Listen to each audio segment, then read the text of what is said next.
America's public enemy number one in the United States is drug abuse.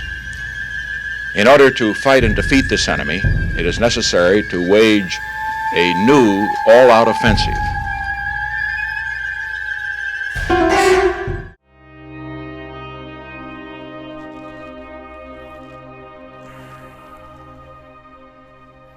We as a country have entered a lot of really stupid wars, but there's one that's still waging, and we're losing. The war on drugs, which has been going on for 50 years, goes much further back than that. Go read a little bit about Harry Anslinger, but let's just keep it simple for a second. So in 1971, Richard Nixon declares public enemy number one as drugs and drug abusers. For 50 years, we've spent nearly $1 trillion estimated, almost $50 billion a year on this war.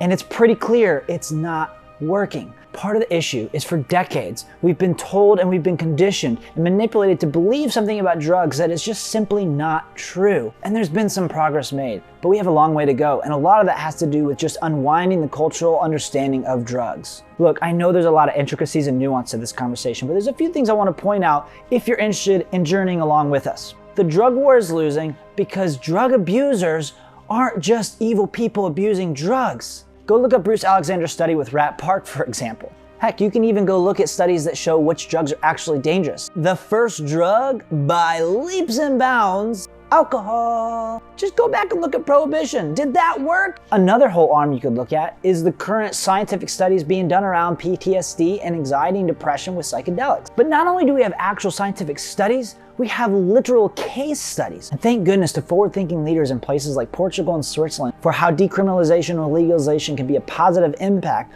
on seeing a decrease in drug abuse and overdoses.